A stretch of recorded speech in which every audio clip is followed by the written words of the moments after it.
For 16 years, from 1989 through 2004, Booknotes was C-SPAN's signature author interview program. Focusing exclusively on contemporary nonfiction, the Booknotes series created an unparalleled television forum for writers of history, biography, politics, and public and cultural affairs. The Booknotes format was simple: one author, one book, 1 hour. For a full hour every Sunday night, 52 weeks a year, nonfiction writers were asked to discuss their most recent work. Beyond the book's subject matter, authors were also queried about their research, their writing process, and their own lives and influences. The result is a body of televised interviews that serve as a lasting scholarly resource for authors, researchers, students, readers, and educators. George Mason University Libraries is now adding to this trove of information by re-interviewing selected authors about their experiences as part of the Booknotes series. Good morning. Today is Thursday, May 5th, 2014, and we are interviewing author Frederick Downs, who appeared on Booknotes on January 26, 1992, to discuss his book, No Longer Enemies, Not Yet Friends. Good morning, Mr. Downs. How did your book come to be on Booknotes? Well, I had written 2 other books about Vietnam, right, which had Ryan's interests. One was The Killing Zone, My Life in the Vietnam War as a second lieutenant combat and infantry leader. Second had to do with my time in the hospital. And then there was an intervening period of 20 years in which then I was involved in going back to Vietnam as part of General Vessey's humanitarian team. And Brian and I knew each other, so he was interested in what I was doing. He had a great deal of interest in it. And he... So when my book came out, why he was very interested in getting me on the Booknotes and discussing it, because it was an area of great deal of interest to him, Vietnam, for both of us, being of like age, going through that whole period of time. And so he said, "Fred, I want you to come down and be on the Booknotes program." I said, "Sure, I'll do that." And I didn't know quite what to expect, but anyway, that's what we did. So how did you prepare for your appearance on Booknotes? I don't prepare. I'm not good at scripts and memorization. I'm just not good at that kind of thing. It's like very extraneous. I just go with the flow, and so I'd written a book, of course, so I knew it, knew the background, knew everything, and so I was ready to go. Whatever questions he asked, and I've always told people in my job and doing interviews or anything else, you know, there's no question I'm not afraid to answer or try to answer. So I've been before some very hostile audiences in my previous job in the Veterans Administration. Sometimes you get some vets who are pretty upset with you, so they would send me into the breach to deal with the veterans. So I've had some pretty interesting, aggressive kinds of meetings with folks. So I'm just go easy on my feet. Be truthful. I don't ever pretend to talk about something I don't know anything about. That's the biggest mistake in the world. Very good. What do you remember most about your appearance on the program? And if you could describe the show a little bit, like what the studio was like and that sort of thing. It's very relaxed. It's nice because you know, you walk in, he makes you feel like you're part of the staff, you know, and so it make you all comfortable, and they give you the walk, put you down, and he sits down across from me, and of course he has some preliminary questions and just sort of chit-chat, get you feeling comfortable. And then he, you know, he gets everything all lined up, and the staff runs around and gets the cameras and everything set up, and then he explains how he's going to go about doing this, and then don't have any clue about what kind of questions he's going to ask. So there's no way to prepare for it, really. Yeah, and he asked you some very interesting questions. I mean, he kept noting that we've got to talk about the book, but then he would ask you about your experiences in Vietnam and everything. So it was one of the more unusual Booknote interviews. Well, we had, like I said, we're both Hoosiers, both from Indiana originally. There you go. So had a common bond there. And I forget when we first met, but we'd known each other over a period of time. And like I said, the book itself was the end result of 20 years earlier when I was sent to Vietnam, and then all the intervening years between there. So actually, it worked because that information was important to why was the book written and why was it important. And so to my notion, it all tied together, and to his notion also, because that's the reason he kept asking me these other questions. And the importance of the book was it was the end of the trilogy.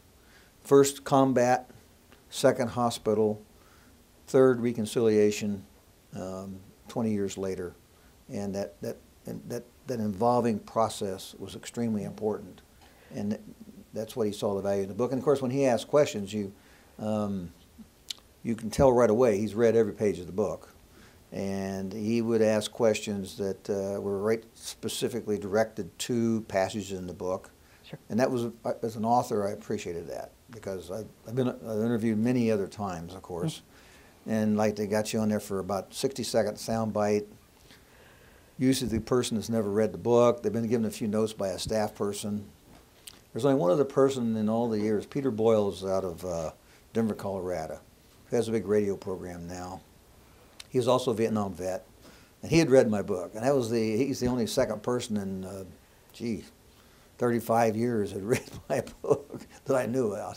So interestingly enough, you don't, even though the format of your book is very different, you don't consider it different than your previous two books. You see it as part of a trilogy. I do. I see it as a trilogy. It's first person. It's the only first person trilogy of war that I know of.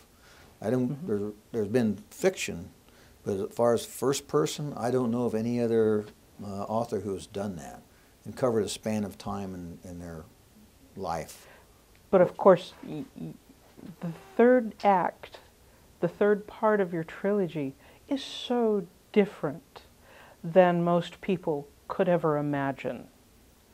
I mean, even you spend the whole book talking about what you're doing in the present, and yet wondering, 20 years before this. You know, it's that reflection on what happened to you before and in the intervening years that's brought into the present according to the book. That makes it so fascinating. Well, good that you would think that, because that's what I wanted to do. Okay. Because that's what the book is about, is how to go through an experience like that and not have those reflections back. I mean, the reason I was there is because what happened to me 20 years before. And 1968, when I was stepping that landmine. And my whole life changed in ways that, to me, were just unimaginable. On one moment, I was top of my game. I was a combat leader and had a good combat platoon and good reputation and earned a number of medals by that time. And it's like, okay, I'm going to become a general. That's my career. I'm going to go back to flight school, the Army flight school, and fly helicopters and become a general later on. I had all these dreams and aspirations, and in one microsecond, stepping on that landmine blew my life apart in more ways than one. And so it was a rebuilding process. And so that's what the second book about, Aftermath, was all about. You know, the ordeal of coming awake after the surgery, and then that year in the hospital of going through all the rehabilitation and trying to save my arm and trying to save my legs, and it sears, those experiences sear you right to the bone. And so then writing afterwards about the war, and I had a reputation in Washington as being anti-Vietnamese, hated the Vietnamese, North and South. I was not shy about saying it either. And so Vietnam vets at that time, many of us were activists, and so I had a reputation. So when I went back to Vietnam, and I had that revelation there, and I describe it in the book, I think, where, I think the second day I was there, we were part of a small delegation. There were 3 of us, and there was the Vietnamese government officials. And as you're looking across the table at it, you're thinking, I would have given anything to have you in this position 20 years ago. I'd have killed you. I mean, you're thinking those thoughts, but at the same time, you're consciously saying, well, now I'm representing the United States government. Those are thoughts you can't stop. I mean, we were in a very intense time back in combat, and it never goes away from you.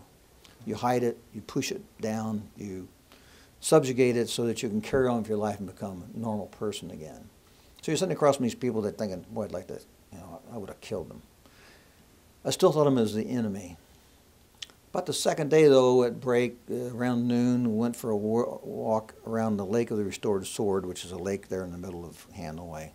And I saw this soldier coming towards me, and he had his green pith helmet on, a green uniform, young kid. I say kid, he was a young soldier. He's pushing his bike, and on the seat is his little boy. And they don't pay attention. He doesn't pay attention to me. He probably thinks I'm an East German because there were no Americans there at that time. And so he just goes on by me, and he and his little son, in that, that look of love between the two of them, it struck me like, oh my God, these are human beings. And the revelation came to me. I was brought up in the country in Indiana, farm boy, go to church, brought up thou shalt not kill, etc., etc. Then you go into the military and they teach you how to kill. Well, how do they do that? You dehumanize the enemy. It's targets. You start shooting targets. You come up with names for the enemy. We called them dinks. Other people call them slope heads, zipper eyes, whatever. Because it dehumanizes them. And when they're dehumanized, it becomes easier to kill them. And so the military teaches you how to kill, and they know that you don't want to. You can't stop and think about their mom and their dad and their brother and everything. It is a target. You've got to kill that person, that target. And that's ingrained in you deeply. And then when you're in actual combat, they really are, it's the enemy, and you want to do anything you can to kill them. You don't think of anything else, not their brothers or sisters themselves. Because if you don't kill them, they'll kill you. It's a dog-eat-dog situation. So after I was in combat almost 6 months, so it was a very intense time. I'd been wounded 5 times, and so it was intense. So I saw that young soldier and his son, and when I had that realization and revelation that this was a human being, I thought to myself, how absurd. Of course they are. But then I thought about, well, why have I thought the way I have for 20-some years? And it's because of that indoctrination, which you have to do if you're going to send men into combat. Right. And then once they're in combat, you got to forge ahead. So that's when I realized, okay, I got to back off. And it was a great burden for my soul, by the way. I didn't know I had so much hatred in me. And I'm not that kind of a person anyway. I'm an optimistic, I like people and this, that, and the other. And so I was just being emotional and upset about something and keeping it internalized. And by discovering that revelation that I had, it was a great burden off my soul, and I was able to go back in and deal with them as human beings. Mm-hmm. And that's where the title comes from. In fact, it came from one of the Vietnamese later on. We're no longer enemies, not yet friends, but we're no longer enemies. And that's the title of the book and the reason it came about. So the book was extremely important and wrapped all those things up from over a 20-year span, and that's the reason that I wrote it. Very good. Booknotes' long format differed greatly from most of the network television interviews, which lasted 3 minutes or less. What do you think are the benefits of this long format for the author and for the viewer? Oh, it's tremendous, because you have a thoughtful dialogue. When the interviewer has read the book and is able to ask you the kind of insightful questions that the author has lived with in writing that book, then you have a good dialogue back and forth, and the purpose of the book begins to come out. And you're able to describe verbally some of the thoughts that you had as you were going through this process, just as I just did previously. Right. And it becomes more important as you get the story out, because the book is what it is, but of course there's lots of framework around going into writing it and the struggle to get the words down the way they need to be and tell the story the way it needs to be, and the picture so that people can identify with it, putting all that together, and then there it is in print. And so to have an interviewer who is really shows an interest in it, has read it, asks you questions that you can have a thoughtful dialogue on, makes it extremely valuable. The we talked a little bit about the marginalia and reading through the book, so I'm going to skip that question. But Mr. Lamb asked about an author's research and writing method. Do you believe the reading public finds these details about the practices of writing interesting? And do you think other authors and other publishers find them interesting as well? What do you mean, outlines or? Well, I mean, how you went about researching and putting the book together. I see. I think it's interesting. I like to read what other authors, how they put it together, how they do it. I've been asked many times how I do it, and we all seem to have a different way. And I think the general public is kind of interested in that too, because I think a lot of people would like to write a book, they think about it, but how do they go about doing it? And so I think that structure is important to talk about. So Mr. Lamb frequently asked his guests biographical questions. Did that surprise you? Is that generally different from most authors' interviews you have experienced? Yes, and it again it makes the book more complete, because in a first-person narrative like I wrote about, you are the book. It's your soul you're laying out there for the public to look at. And so you hope you do a good job, and if critics attack that, it's like attacking you personally when it's a first-person account. So it's important to know the background of the author and what led them up to this point, and you know, what are they going through now, and what do they think the future is going to be.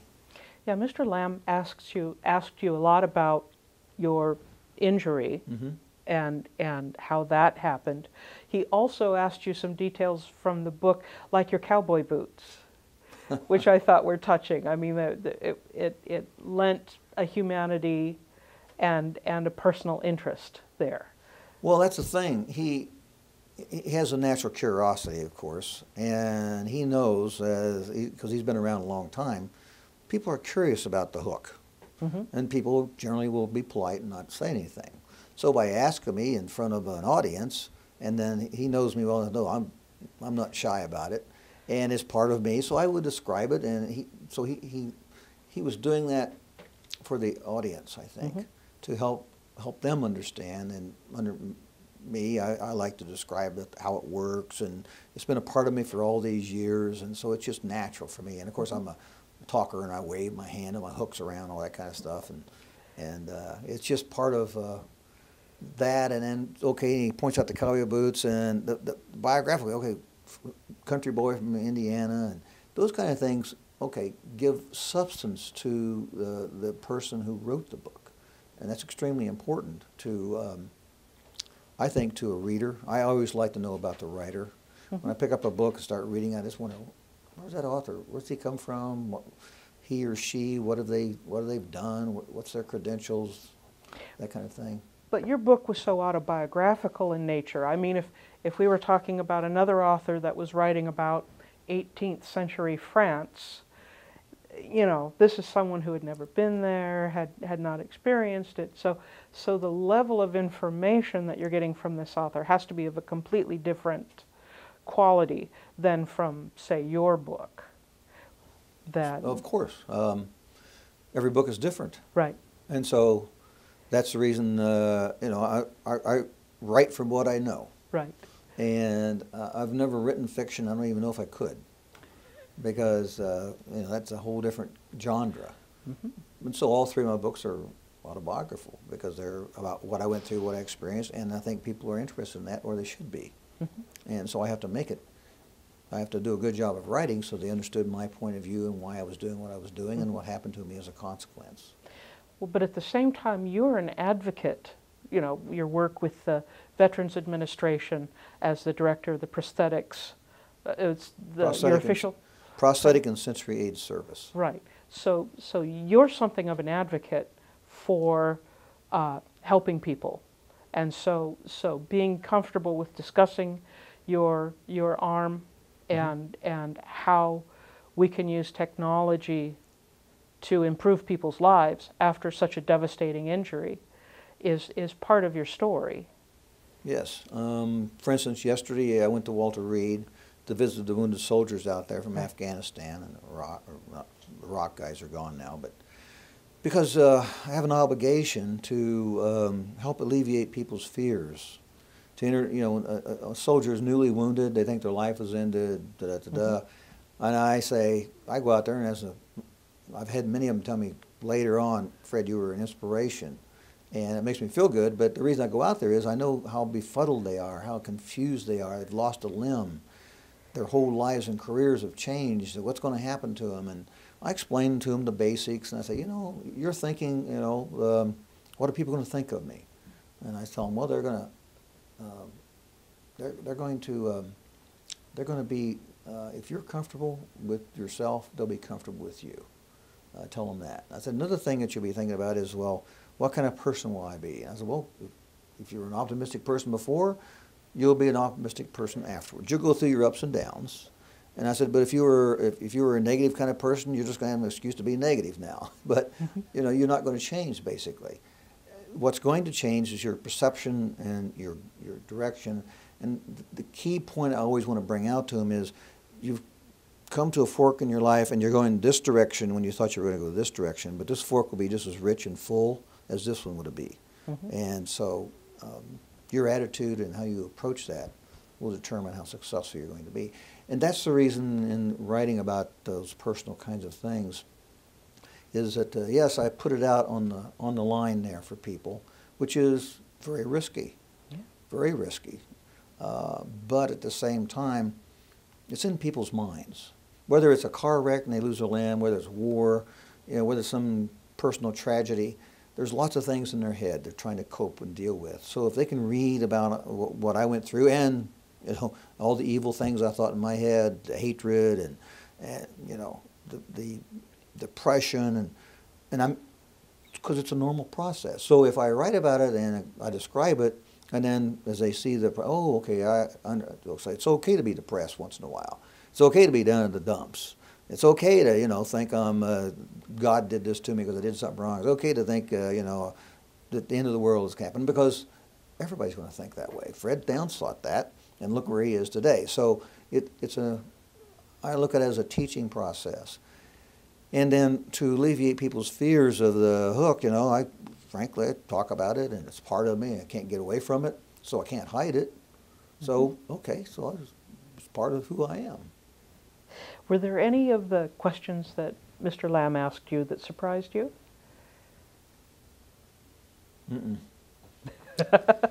No, I've always I guess this whole, if anything surprised me, it was the fact that he had read the book as well as he did. And so the questions he asked me were on target. So if anything surprised me, that was it. But it wasn't like a gotcha surprise. It was a surprise. Oh, he really knows. He knows what I wrote about, and that was good. Did you watch Booknotes before or after your own interview? And did your experience on the show change your impressions of it? I had watched bits and pieces of it over the time. You're flipping through the channels and such. Or if I knew there was going to be an author on there, I wanted to hear about, because it's always a good experience. But no, it was being on the show. Just convinced me that, helped me understand why I liked watching the program, because he must have read every one of the books that he talked to these authors about. So he always asked good questions. Now, if you can and imagine... interesting questions, too, interesting questions. Yeah. And the biological parts of it, you talk about, biological, the bibliography, about the person himself or herself. That's interesting. The Booknotes series focused entirely on nonfiction books published between the late 1980s and 2004. What do you think might be the advantages of having this collection all in one place? Well, from a historical standpoint, it gives a sense of the flow of history and of the issues that were important at that time. And then a researcher can use it, I think, to tie in different parts of that period of time, and they'll be able to get really a first-hand account from the people who actually lived through it. Was there a difference in sales or national attention for your book after you discussed it with Brian Lamb? Yes, I think there was, because there was a spike in sales. The publishing company loves me. My book's still being published They're the first book still being published after 30-some years, and Wow. in fact, my editor had me down to, he lives in Charlottesville now, he still works for W.W. Norton and Company, but he's sort of semi-retired, and so he had me to lunch down at Charlottesville, Virginia. He said, Fred, you know how unusual it is for an author to have a book still in publication after 30-some years? And I said, well, I think it's kind of rare, and he says, very rare. It's got to feel good. It feels real good, yeah. Yeah. Get that residual check, or that check in 2 times a year, that's nice. That is nice. But it's also nice to know that people are still interested. I mean, I've got our library's copy of your book, and it looks like it gets some pretty good use. It does look beat up, doesn't Yeah. it? Yeah, it was that way when I found it. College honest. students can do a number on a book. Yeah, but still, I mean, you've got still people interested in it, interested in your story, and that's got to be gratifying. It is, and I think in many ways it's timeless. Mm-hmm. You know, what you go through in something like this. And, you know, after World War II, we reconciled with the Japanese and the Germans, and then, you know, we reconciled with the Vietnamese. And the reconciliation that you read about is always at the, you know, the mega level. Mm-hmm. The reconciliation I describe happened at the person level. Yes, But that's what leads to the big reconciliations. it makes the story so much more interesting than just the big picture. Did your experience with Brian Lamb and Booknotes cause you to rethink any of your own approaches or assumptions regarding your research or writing? No, no, because you hope that everyone reads the book as closely as Brian did. You hope that what you say is important, and therefore, in my case, I wanted to make sure whatever I write from that time on was still as valid as ever, because other people would be reading it, hopefully, and learning something from it. Did you, in fact, you mentioned in the interview, I know I'm asking you about an interview that happened 20 years ago, so forgive me, but you mentioned you were going to be working on another book. Did you ever finish that book, or?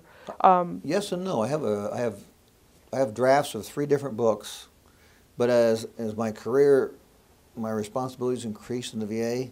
See, I wrote the books at night and on the weekends, and as I got older and worked more, my responsibilities went up in the VA. My days got longer and longer at work, and I got tired earlier, so I'd go home and just didn't have the energy to do it on the weekends at catching up time. Yeah, it's hard So to now do. And you've got a family too. And Oh yeah, everything, you know, and more things magnify. So I wrote some articles, you know, for the newspaper and magazines, but full-length book, no. Just draft them out. I retired 3 years ago, so now I'm in the middle of writing those books, getting them all up to speed where I want them to be, and they're different than what I've been used to writing. I've written a draft of a screenplay. I've drafted out a book about Clark Carr, who was he started flying airplanes in 1927, and he had a very interesting life. So I interviewed him when I lived in New Mexico, and I wrote this whole manuscript about him. And so now I need to sit down and polish it up. Sure. And then I'm writing a book about growing up in Indiana in the mid part of the 20th century. So yeah, now I'm back into being able to have time to write again. Very good. We'll be looking for some books. Oh, good. In your estimation, what has been the lasting impact of Booknotes in the contemporary American society and perhaps in later times? Well, what I think happened from that is it shows people the importance of having that kind of interpretation, that kind of in-depth analysis of the book on screen and discussion, and so that hopefully other people who are going to be in the business will look at something like Booknotes and say, you know, I need to do a program like that, and maybe convince a producer or a director to do it because of the importance of it. And with today's, my God, the multimedia that we have, it seems to me that there's a place for a program like Booknotes. Now, you're the first person that's used the word discussion. That seems to be the key to the idea behind Booknotes, would you think? That the fact that it's not just a review, and it's not just a quick couple of questions to the audience, to the author, but it is in fact a discussion, a two-way discussion. It is a discussion, and that's, as I said earlier, that's why I liked it so much. It was he would ask me questions, and I'd talk about it, and he'd ask me questions back. So we had a discussion about the book, the story in the book, and why, and what, and who, and those interesting things. It brought in then the little personal issues, and it makes a human interest story. Very good. Is there anything that you would like to add regarding Booknotes, C-SPAN, or Brian Lamb? Oh, other than I think he's a great guy. I think C-SPAN ought to continue it. They ought to start it up again, and because to me it's an important aspect of what they did. I mean, they're always doing, breaking through in new ideas. Like C-SPAN itself was an idea that he was able to push through and get it going, and then it became. I mean, you go into any congressman's office today, and C-SPAN is playing, and you go. My folks back home in Indiana, especially the older ones, they have C-SPAN. They like to watch C-SPAN, and they're of course very politically active. They're back in the countryside of Indiana. It's important to them. So that program is important, and people watch Booknotes for the same reason. It was a real program with real people on a real discussion on items that were pertinent in a period of time. Brian Lamb had a rule that you could only be on the show once, at least when he was doing the original Booknotes. If he was willing to break the rule and bring you on again, would you do it again? Oh, absolutely. I'd absolutely love to be in this program again. That rule had some weird unintended consequences for some authors because it was a one book only and it was on a particular time frame. For a couple of authors, they consider their weakest books to be the ones that unfortunately made it on Booknotes. I'm thinking Stephen Ambrose was one of those authors that the book that he ends up on Booknotes for and has this particular item in his CV, in his resume, will always be one of his weak books. That do you think that happened to you, or? No, no way. The book that he wanted on the program was germane at the time. Yeah. And it was important at the time. And so that's the reason that we did it. I mean, I had two other books, but they were out of time out of time and space. They just didn't fit. Well, I am at the end of my scripted questions. Do you have anything that you would like to add?